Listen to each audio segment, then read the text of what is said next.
Hi, this is Dan Sullivan, and this is one of my absolutely favorite podcasts that I do because it can be about anything and everything.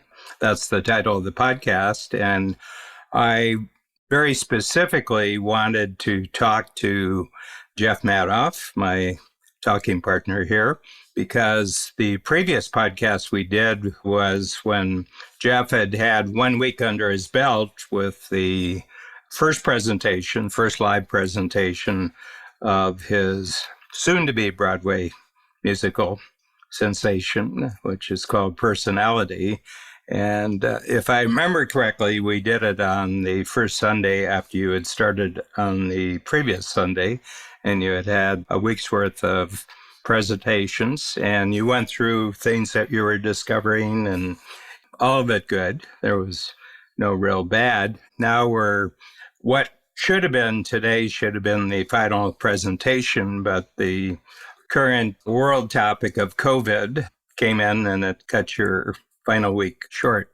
So we're here on what would have been the third week from the beginning of the play. But my feeling the last time I talked to you was when you announced that they were going to have to drop the final week. You said that you, and especially the director of the play, had really satisfied yourself that any further adjustments could be done in rehearsal and you wouldn't have to have another live run. And all the live run now is the complete 100% business of the play to get out there and be profitable and be famous. So just start off with 3 things that you now know today that you didn't know 3 weeks ago. I learned so many lessons over these past, it's over 2 months, that have been quite incredible. And this is new experience for me too. So I'm kind of hyper aware of what I'm going through and trying to take in these lessons and trying to continue to move forward with additional knowledge. The interesting thing is that, what I did is begin a startup. And like any startup, it needed seed money. And one of the things that we learned, and probably the most important thing that we learned over this run, and I'm going to give you a sidebar to it. Our first day of rehearsal was February 8th. That's my birthday. Mm-hmm. The first day of performances in front of an audience was March 9th. That was Lloyd's birthday. Lloyd Price. That's right. And, I just think there is a kind of a coincidental and interesting symmetry to that. I can't assign a lot of meaning to it, but it certainly wasn't a plan. It was a coincidence. Mm-hmm. But one of the main things I learned, which is critical for any business, is proof of concept. Aside from friends who liked the play and were supportive, would people buy tickets who have no vested interest in anything other than enjoying themselves for 2.5 hours when they go to the theater and paying for a ticket to do so? And how would the audience response be? And how would the critical response be? We established proof of concept. Mm-hmm. The audiences love the play. You saw it twice, so you got to compare even audience responses. And that was fantastic. The critical response was extremely good. That was fantastic. And word of mouth, which is, I don't care what business you're in, that's the best way to sell anything. Our word of mouth built that not only were they attracting a more diverse audience than they ever had at that theater, they were attracting consistently more excitement. You did some of that sort of word of mouth research yourself when you were at the theater, and you informed me of it. And then I asked further in terms of just how strongly it was responded to by the subscribers and donors of the theater. So establishing proof of concept was huge. How you establish that proof of concept in a realistic way was also something that I was learning. And there's an interesting thing about reviews, because on one hand, of course, everybody wants good reviews, but some highly successful plays like Wicked is a recent example, got horrible reviews and has run for years. Mm-hmm. And so, great reviews are not necessarily a harbinger of success. Bad reviews are not a harbinger of failure. And although it's good to have as many positive things in your favor as possible. Mm-hmm.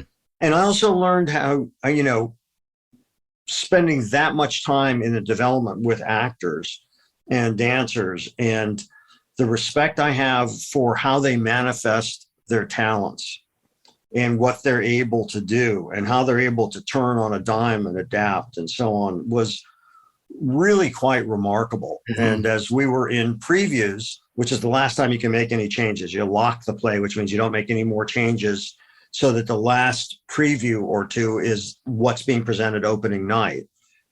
That changes signposts for the actors and for the musicians and for the dancers. And, when you see how quickly a pro adapts and you realize what it takes to be really a professional in those worlds is quite fascinating. And that's just the surface of some of the things that I learned during this run.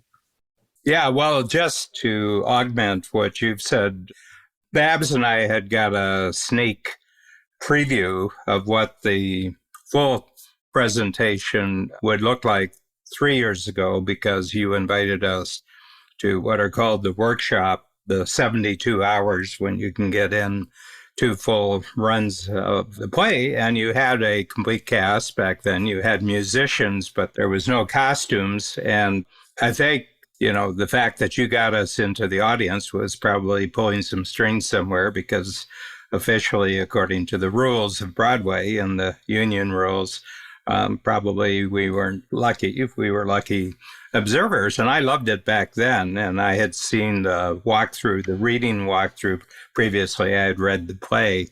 So 3 years later, because of COVID, it was delayed approximately 2 years. It was delayed.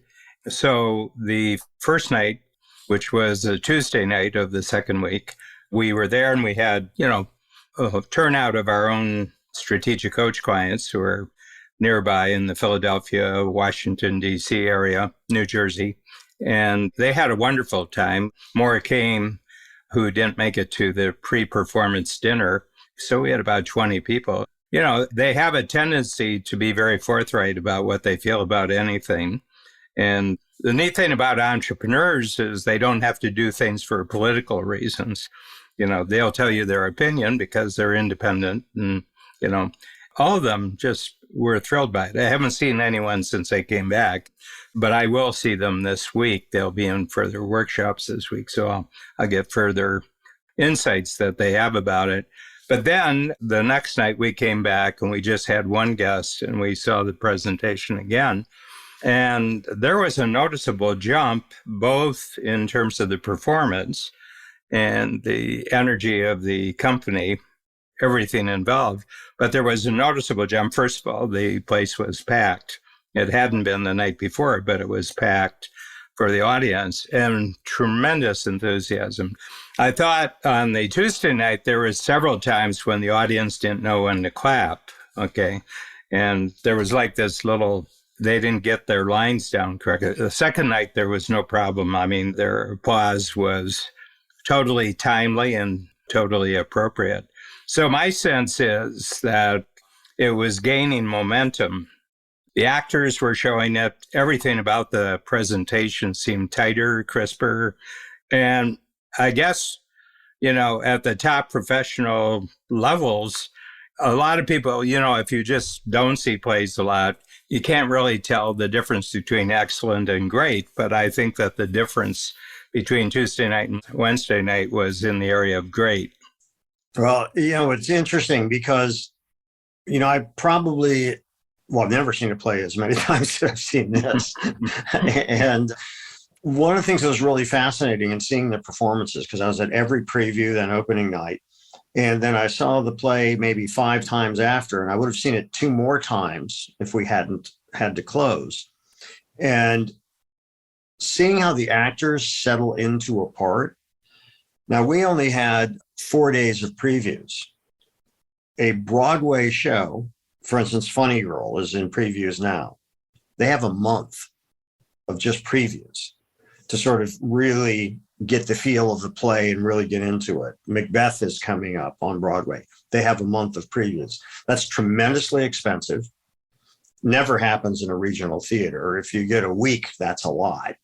And the difference, though, that it makes, just those few days of performing in front of an audience, because a good actor then knows how to work the positive responses and knows how to get people engaged.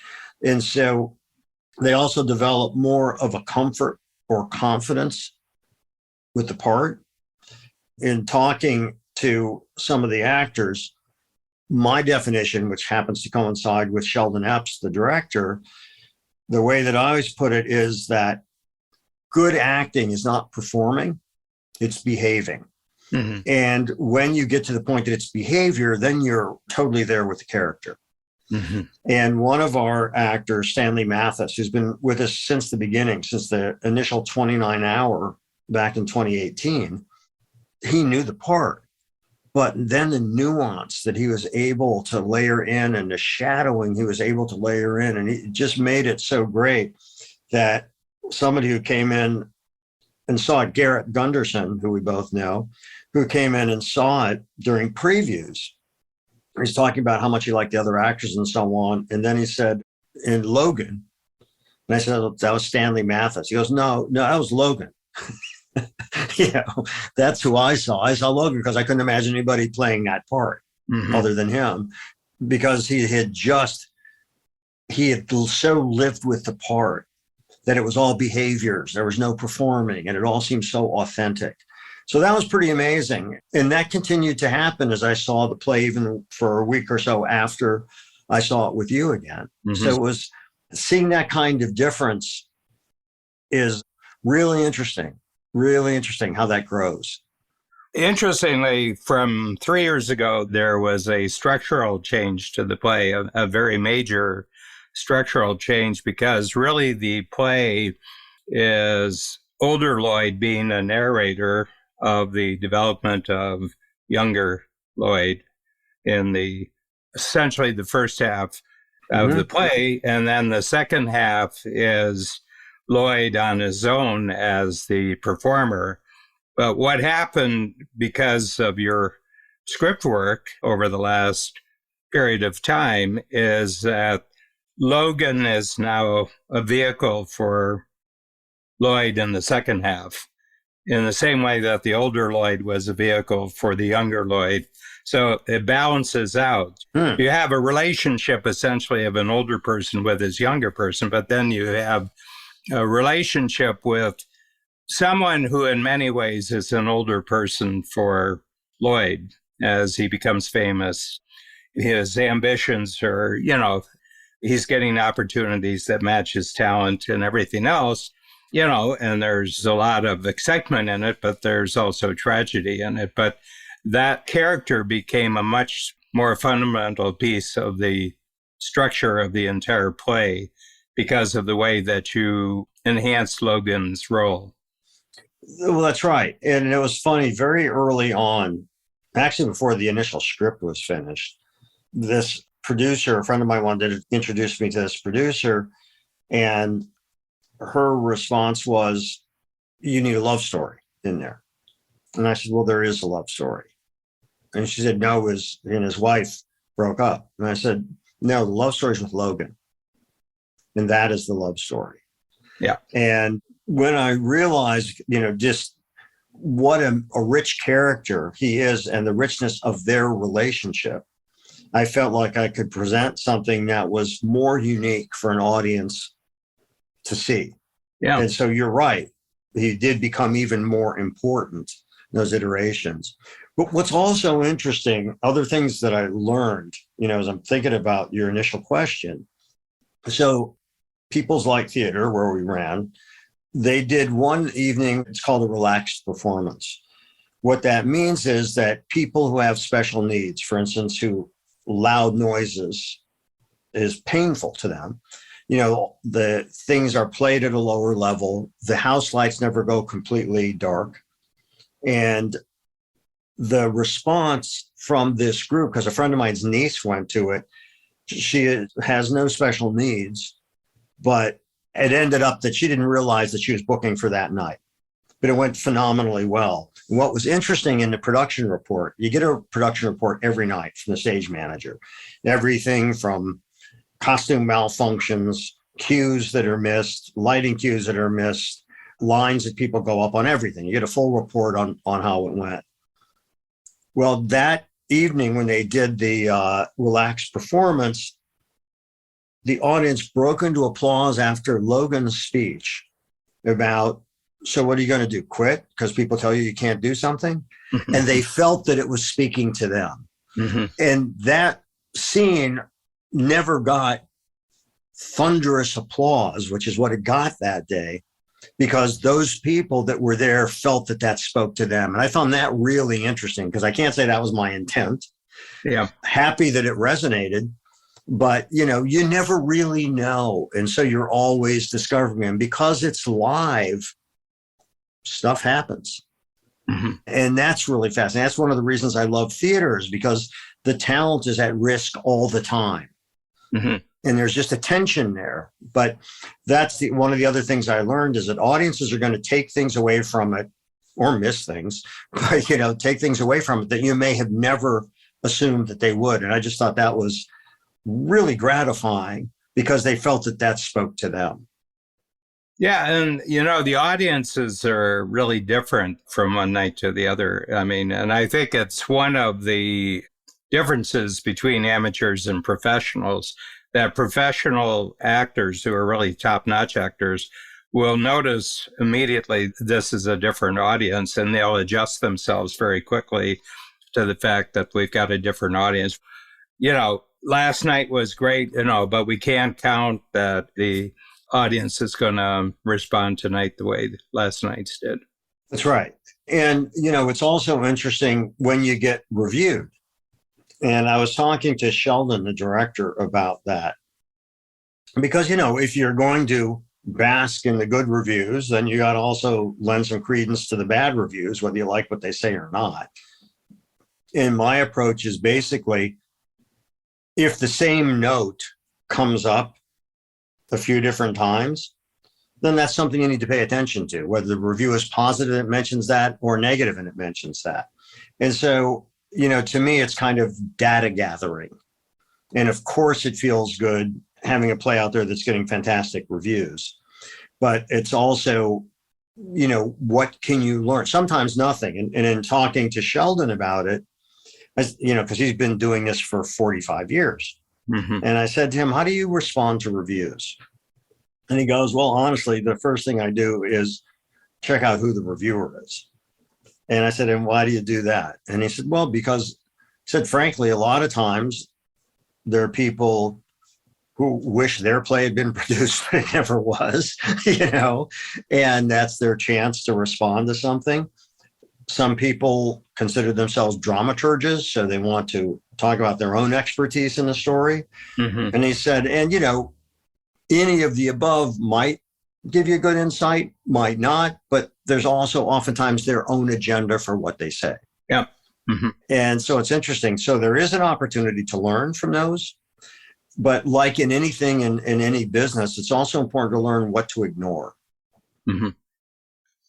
Just talking about the reviews, is there anything that particular reviewers pointed out that was a great insight for you?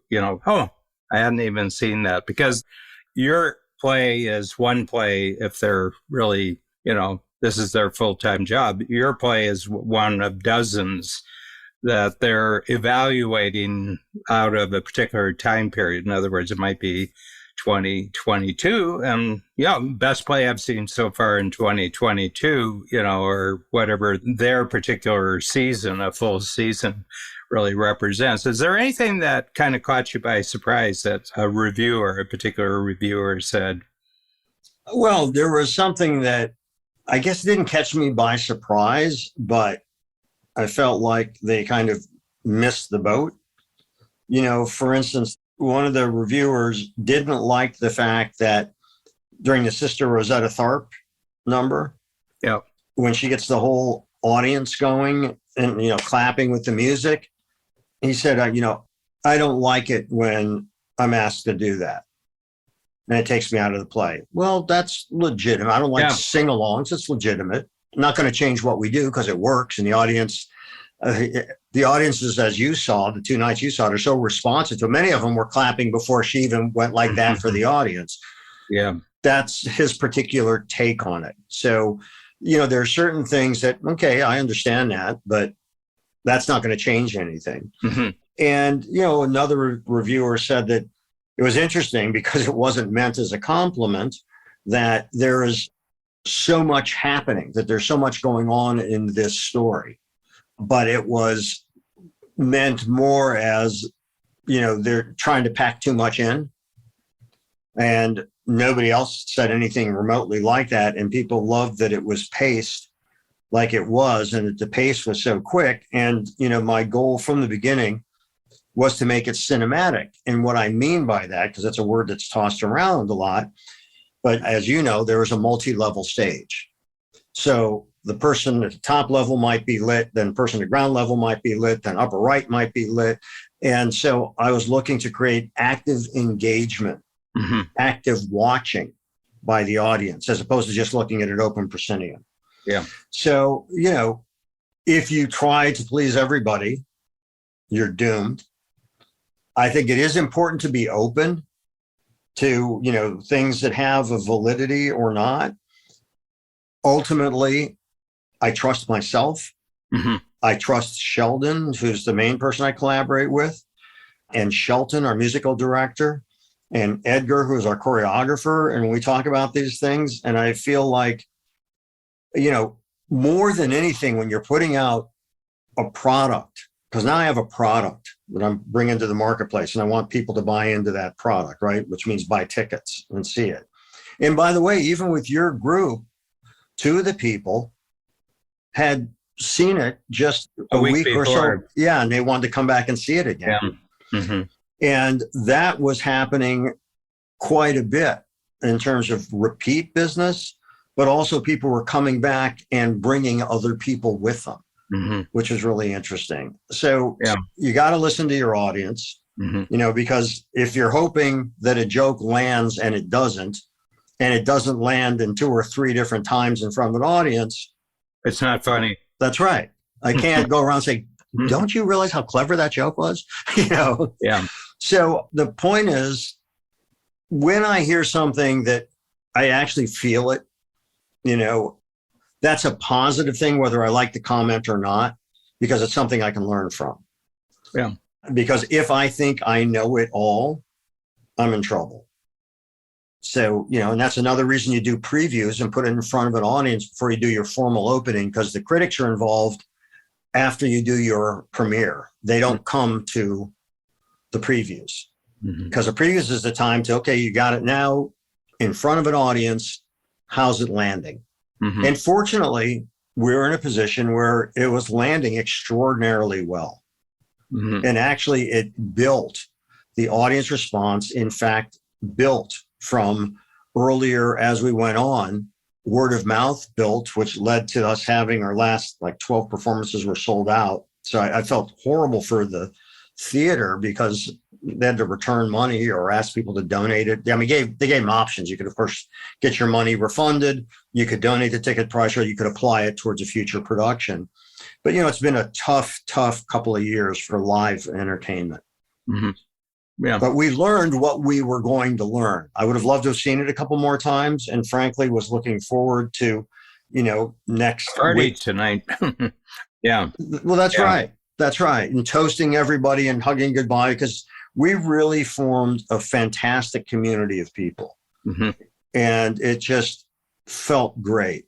And I think that was also communicated from the stage. I think people felt that. I mean, people felt left there uplifted. And I think in the times like we've been going through, we all need an uplift. Well, the thing that I felt the moment that I saw the workshop presentations, I mentioned to you that you had created 2 crossover experiences, where if you get one crossover experience, you've created an experience, a package experience of one kind or another, whether it's theater or it's video or it's audio. The first crossover is that Lloyd Price is the crossover from an earlier form of music in the United States to an entirely new form of music, namely rock and roll, and that you can't find a major star before Lloyd Price in the rock and roll world. He is the crossover artist, and he was the crossover artist because before that, first of all, teens didn't buy music. The audience for young people was an adult audience for recorded music, whether you're talking about, Broadway show tunes, or you're talking about classical music, or the American Songbook, where you have, famous singers who are singing, great songs. This was teenagers saying this is a new form of music and we like what we like. And the recorded music was available to them in 45s, where before it had been 78s. And I don't know when 33 and a third came in, but the 45 came in, and you had an A side and a B side, and they bought lots of them. And it was a white audience that was very, very excited and enthusiastic about a black artist. A white audience with a black artist. That's a great crossover story. But then the other one is the way you wrote the play itself, that at the end, there's a great crossover moment when he has every reason, according to, the current narrative out there, to be seen as a victim. And you see, this is what one part of American society does to another part of American, and he wasn't buying any of it in a very, very dramatic way. But he conveyed it to you when you did the documentary film in a very dramatic way. You were passing on his own summing up, essentially, of his lifetime in his 80s. And he said, no. He said, this only happens in America. I'm an American. I was an American soldier. I'm an American taxpayer. And I have dreams, and they're American dreams. And I said, I haven't seen this in any form of entertainment in the last 20 or 30 years. Yeah, it's funny you mentioned that, because I even remember historically when you talked about that ending, you're correct. And it is an American story. That's the point. Yeah. And that American story, did he have more obstacles that he had to overcome? Yes, he did. And were those obstacles a result of race? Yes, they were. But ultimately, what he considered himself was an American. And that's what's so interesting, because also we're all immigrants here. Yeah. We're all refugees here. Yeah. Unless you're Native American, your ancestors aren't from here.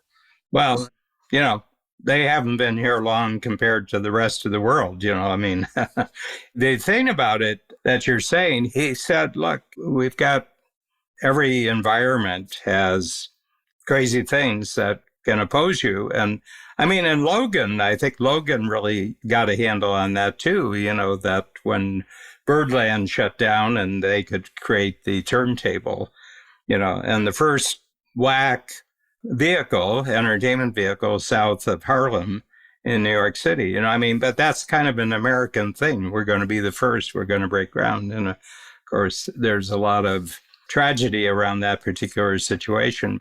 And I think you mentioned that it was reflected in the composition of the audiences. Even in the short time of 2 weeks, you were starting to see that you were getting black and white audiences near the end of the run. That's right. And what I loved about that is that Lloyd's goal, and it's stated when he and Logan are at the turntable, and they were talking about the club that they wanted to open, being the turntable. And Lloyd said, black and white people eating together, listening to music together, just being together, that's a dream. And he accomplished that with his music. And I feel like we were accomplishing that with the play. Yeah. And that was the word of mouth, which was great. It was really great, because that was also an audience People's Light didn't have much of before. Yep. And, early on in the play, when you hear on the radio Gene Autry singing, and he says, this is what there was to listen to. And Shirley Temple. That's right. That's right. But, I think it's really hard for most of us to understand The handicap it is when there are no role models, so to speak, when there's nothing out there for you to see to latch onto. And then it, happened in sports and it happened in entertainment, but it wasn't like what you or I grew up with, where it seemed like anything was possible. Mm-hmm. And I think that those early doors that got opened, or at least cracked a bit, where you could peek through and see other possibilities, like Monora, the voodoo woman who helps Lloyd with his headaches, says they don't think about their future. And Lloyd said, why is that? And he says, because they don't think they have one. Mm-hmm. And that's profound. Mm-hmm. So it's really interesting. And it seems to touch people on a very, very fundamental level in the play. Yeah, and there's nothing forced about it. I mean, it's completely contextual. I mean, and that's why it's important to pack everything in to pick up on the reviewer being, why are they packing so much in? Because there was a lot to be packed in.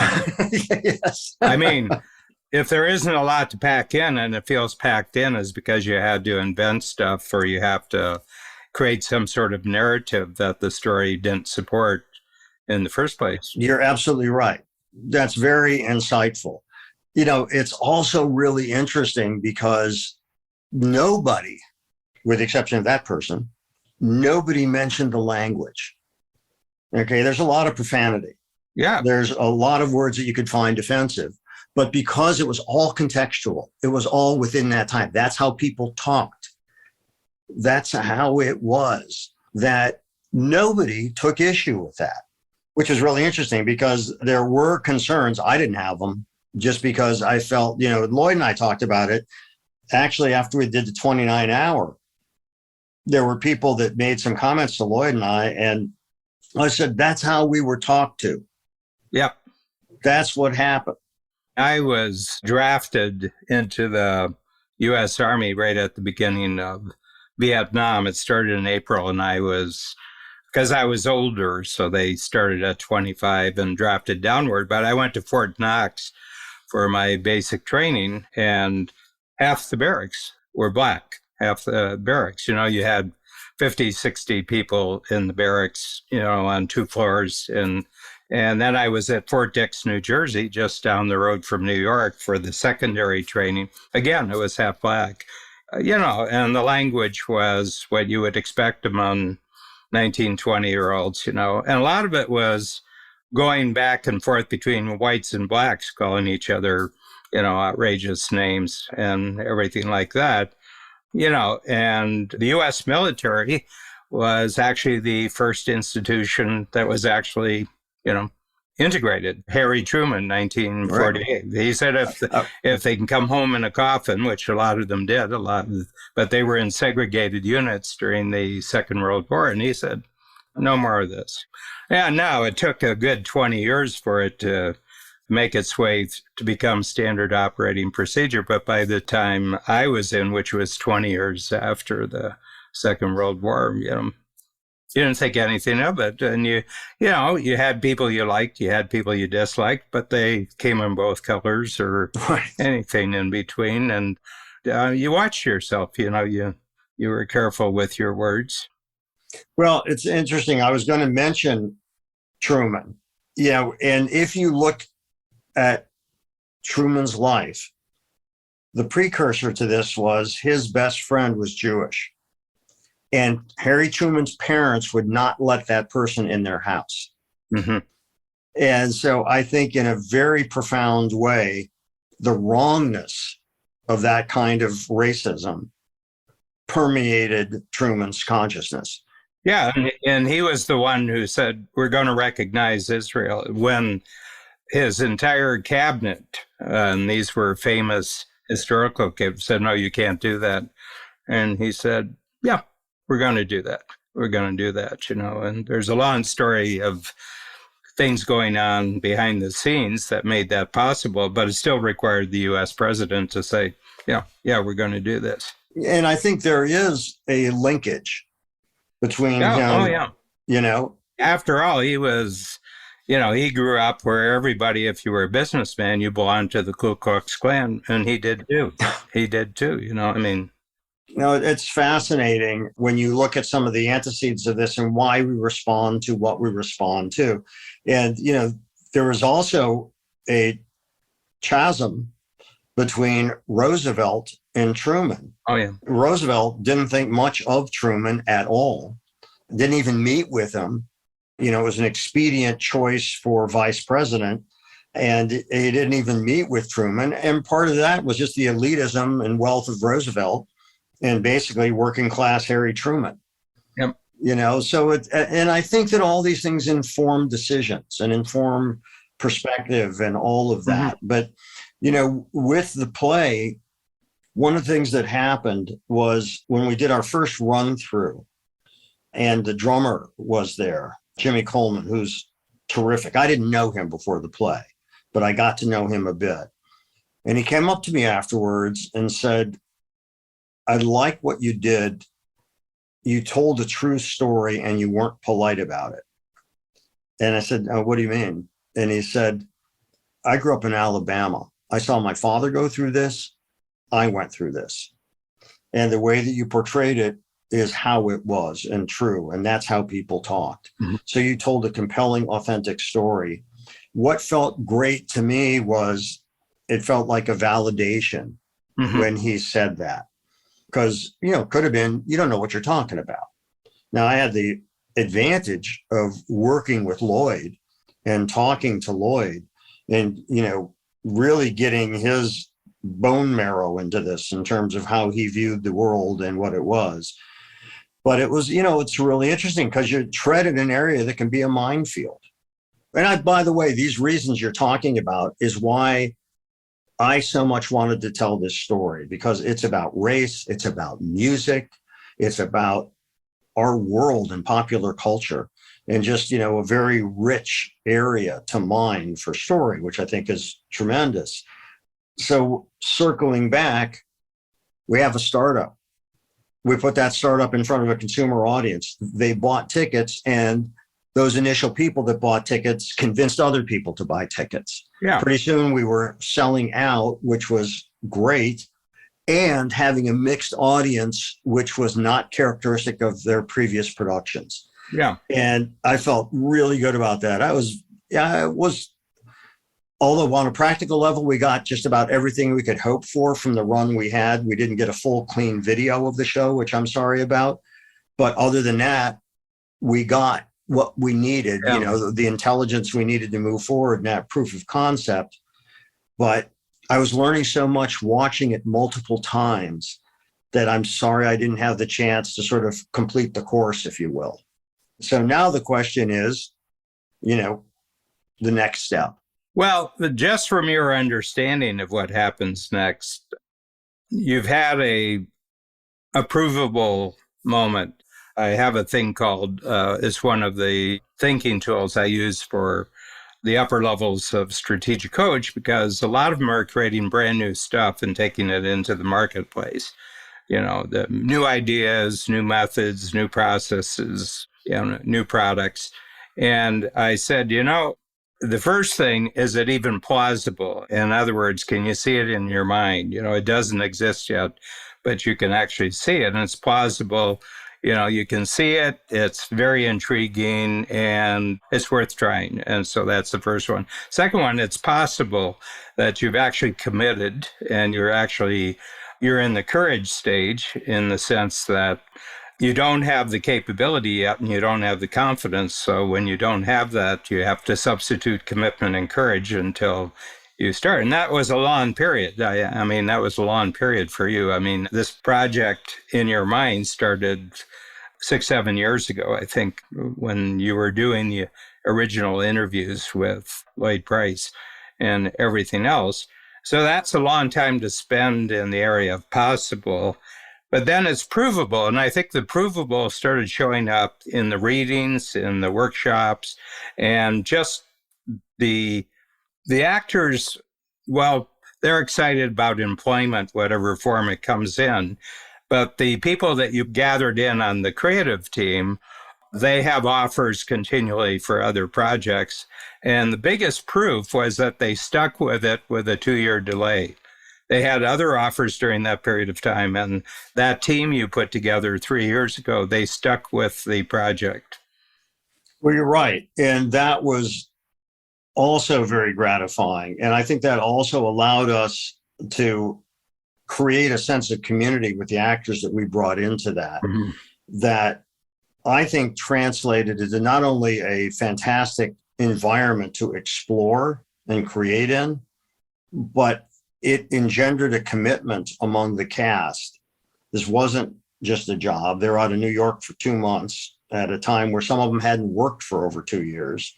And they had a commitment to the story and thought the story was important and they were doing something.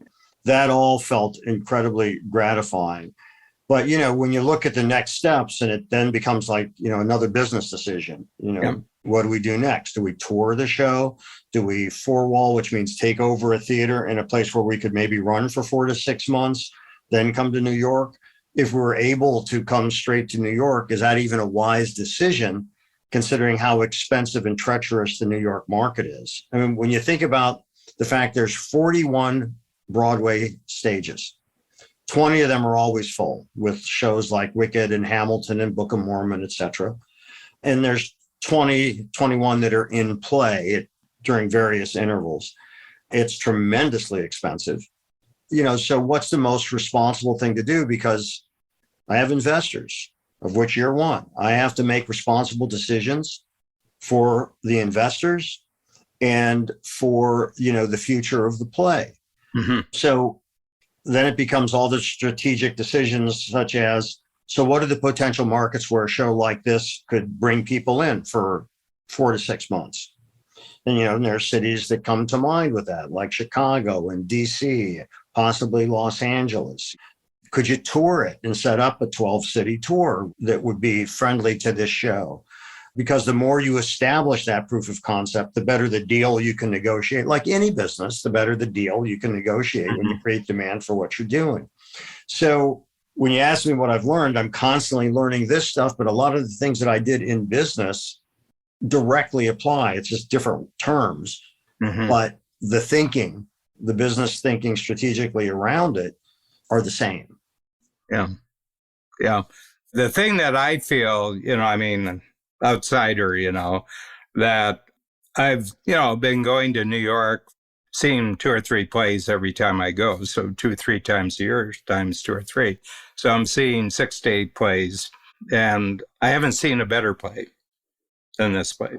Thank you. I haven't seen better production values that were just appropriate. And what I mean that I've seen production values that were extraordinary because the script wasn't very good. Mm-hmm. Well, that of course makes me feel good. Yeah. But, it's interesting why. I know that you had a background earlier, your background in theater. What made you, when you are so busy with what you're doing, but, you and Babs have been such tremendous support to me during this time. Why? Why did you get into this? Well, first of all, I'm a great believer for entrepreneurs. There's no such thing as retirement. I have a phrase, and it's, apt to the topic that we're talking about. I said, you die on stage. I said, not today, but sometime in the future, that you're in the midst of a performance when you get caught by surprise. That should be your intention, for the end of your life. And there's no slowing down. And one of them didn't have anything to do with the particular play. It had to do with what you were doing, and I don't have many people that I deal with enormously that are more or less in the same age as I am, and you are. We're both in our 70s, and we have, a background of born in the 40s, childhood in the 50s, and then, university and other things in your 60s. So there's a common background here. And the fact that you're doing the most exciting, biggest, riskiest project of your life in your 70s, I said, what a neat thing. And plus, we're friends. People said, you're investing in the play. I said, I have to tell you the truth. I'm investing in a friendship. Okay. And I just thought it was neat what you were doing. And I'm at the point in my life where I can support and just invest in things that are really neat. And this was the neatest thing going. And you very kindly let us backstage. You let us see the formation for that. And it kind of completed something that I thought I was going to be in when I was younger. And I wouldn't have had the follow through for a career in this area. But it was just really neat to be, connected back to something in my early 20s that I thought I might be doing. And in some ways, I've created my own theater. I'm the playwright, I'm the writer, I've got a theater, and we do 30-year runs. And I have 40 entrepreneurs who are beyond 30 years. I've seen them every quarter for 30 years. We have first team member who was 30 years. So I like that. But I like the whole notion of theater. I think that guy Shakespeare was right. All of life is a play, If you approach it in the right way and you look for the play in life, I think life is more interesting. Well, it is. And, there's an exercise in theater, particularly improvisation, which is you say yes and. Yeah. So that you don't short circuit the conversation around something. You always help your partner.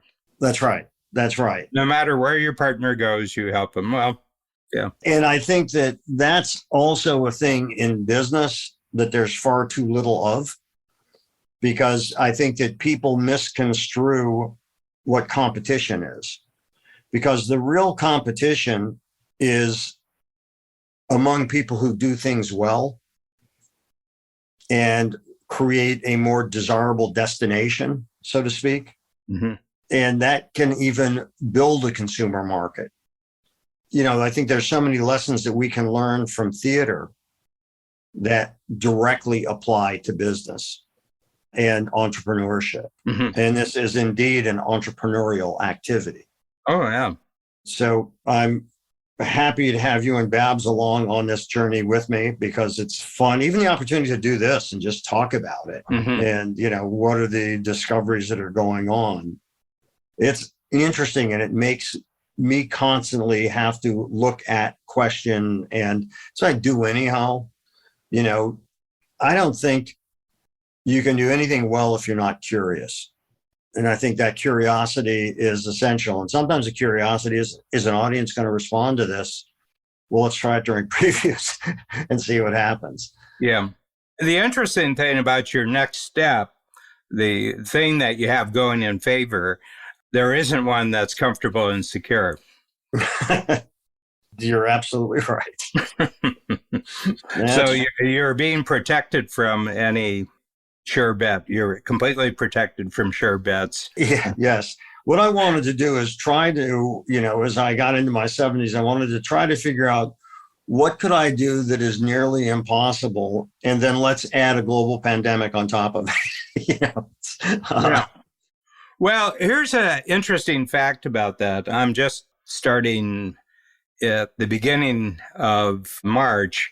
I'm just getting back my first live workshops, where people are actually coming and sitting. And I mean, the faces are recognizable. In some cases, I've known them for 15, 20 years, but they're different people. And even though people said, oh, we're back to normal again, I said, it isn't the same normal. There's a completely different normal now. And I said, I have a feeling that the world divided in two during the COVID.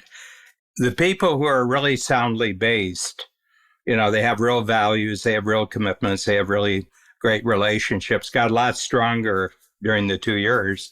And people who weren't soundly based fell apart.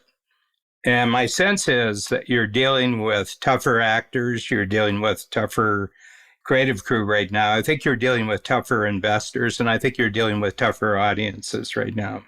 So I think that the whole way in which this might have happened before COVID is a completely different story now. I think people are they're more resilient, and they're looking for something that reflects that in their entertainment, and they're not getting much of it. Yeah, I think that, whether you're doing a play or starting a business, persistence, adaptability, and resilience Mhm. are all really key factors because none of it's easy. The thing that I can honestly say is the journey to getting there, when we're in rehearsal, when I'm working, with the different talents involved, I love it. Mhm. I just love it. And it's great. And when I see them on stage, the coolest feeling that I get is when I forgot that I wrote it. Yeah. Because they have taken over the material and made it theirs in a way that I'm watching it like another audience member. And that's a neat feeling. Well, just like them, you're behaving it. Right. Well, that's right. It's exactly right. That was Tony D'Angelo, who was one of the coach clients. That little thing he wrote about producer in his second review. What's the producer, And I thought a producer, has to take a lot of the hits to protect the people who are, creating the experience. So the producer, has to shield a lot of the talent from insecurity, from, you have to give others courage when you don't feel confident. That's right. But isn't that also good leadership? Yeah. Yeah. And I think I was fortunate in each of the departments to have very strong leaders. Mm-hmm. And that was great. And that was great to watch because it then gave, just like what you're saying, it gave the talent the confidence. Mm-hmm. And, not being afraid to tell somebody, wow, that was really good, or let's try it this way. Mm-hmm. It's interesting because there's all different kinds of approaches to everything. There are those where the director is basically a dictator. There's those where the lead producer, in this case, I'm the lead producer, but I am acutely aware of all the things I don't know, which is why I'm trying to surround myself with, well, I always do anyhow, try to surround myself with the best possible people. And I think that makes, a huge difference because the people have to execute. There's the manager, as you and I have spoken about, and then there's the person who has the vision. And, they're both essential and important to the final product, but they're very different things.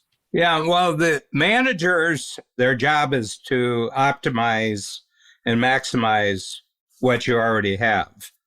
Okay. Leaders are to create what is needed next. Right. And this is an ongoing story. Mm-hmm. And I am very grateful for the opportunity you're giving me to talk about that story and to share that. Yeah, well, this is my coaching method. I get entrepreneurs to tell their stories, and then I say, so one thing I tell them, you realize that this is a life sentence, right? Yeah. I tell entrepreneurs, well, I could have done something else. And I said, really? You could have done something else? I said, when would that have been? 30 years ago, 40 years ago? When would you have done that different thing? And they said, well, there's always alternatives. And I said, well, you haven't taken advantage of any of them. Yeah, there are very few sudden switches in life. But the other part about that is, could I have predicted that when my friend called me and said, I want you to meet Lloyd Price, that it would have had this seismic, life-changing impact on me? No way would I have known that. No, and it's a good thing you didn't. Well, that's true.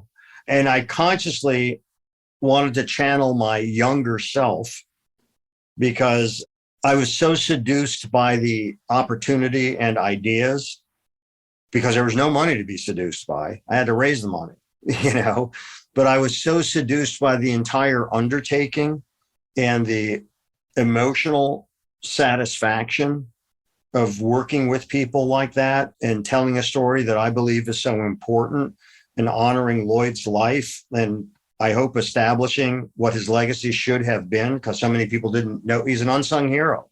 A lot of people didn't know who he was. And that is a thing where sometimes you meet somebody and I must have been ready for a change. because I certainly entertained and was open to it. But would I have thought that it would truly be a life-changing meeting that would grow into what it has? No. How can you anticipate stuff like that? Yeah. Well, I think for me, and anyone, who has experience of the historical period, I think the narrative right now, there was the Second World War and that ended. And then there was JFK in the 60s, and there's this like 15-year, people said, well, not much happened, Ozzie and Harriet and Mickey Mouse Club and things like that. But that was not really big thing. And I think that what you've done is that you've given a real sense of depth and gravity, that there were fundamentally big things happening in this late 40s and throughout the 50s. There was very fundamental stuff happening. Absolutely. Absolutely. The fact of the matter is there was probably never a time in history where nothing was happening.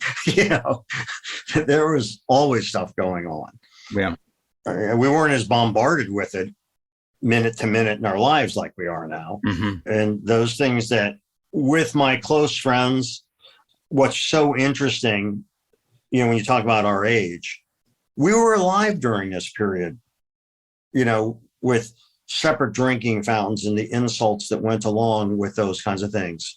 It's not like we're reading ancient history. We grew up in that. Mm-hmm. And that I find kind of mind-boggling, just like I found it mind-boggling when my kids were in high school and they were studying the Vietnam War, so what I was so present with, and it was part of my time in college, that's their history. They're not reading. It's just a weird shift when you realize that. And I think that the birth of the youth movement, of rock and roll, mm-hmm. of the things that happened in our popular culture, the civil rights movement, all of these things where all these fuses were lit in the 50s and manifest, with Johnson passing the Civil Rights Act. Just so many things happen. Mm-hmm. That's so astounding on so many fronts. Well, the entire recording industry and the top 10 radio, the top 10 hits that went nationwide, and the interstate highway system, and the GI Bill, which completely changed the texture of American society, because individuals, the 12 million who fought in the war, would have gone back to the inner city and picked up their blue-collar lives in the inner city, and they got house loans. That's right. And they got education, and the car became a big thing, and you could go anywhere, and industry was moving to places where they now had air conditioning, so it didn't matter how hot it was. All these fundamental, but they were seismic. They weren't necessarily above ground. A lot of the 60s stuff, it was nightly on TV, but there was just a lot of shifts that went on. Right. And arguably, what became known as the American dream really happened during that period of time. Oh, yeah. Yeah. I mean, there's a whole history there that's the subject of another podcast, but it was only in the Great Depression that people started talking about the American dream. Mm-hmm. And it was mostly the brainchild of Jewish film producers in Hollywood. The Mickey Rooney, mm-hmm. Judy Garland, and the white picket fence, and everything else. I checked with my relatives. None of them actually experienced that life. Growing up in the 20s and 30s and everything like that, they didn't, the U.S. is the American dream. So that was part of the dream.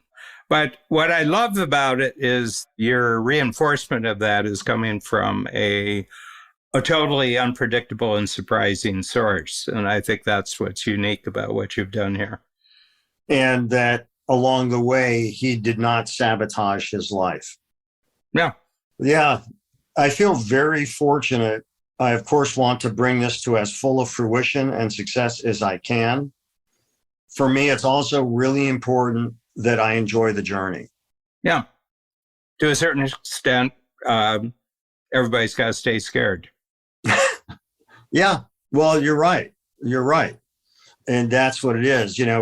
I understand more than I ever did when you'd hear about certain performers who had stage fright.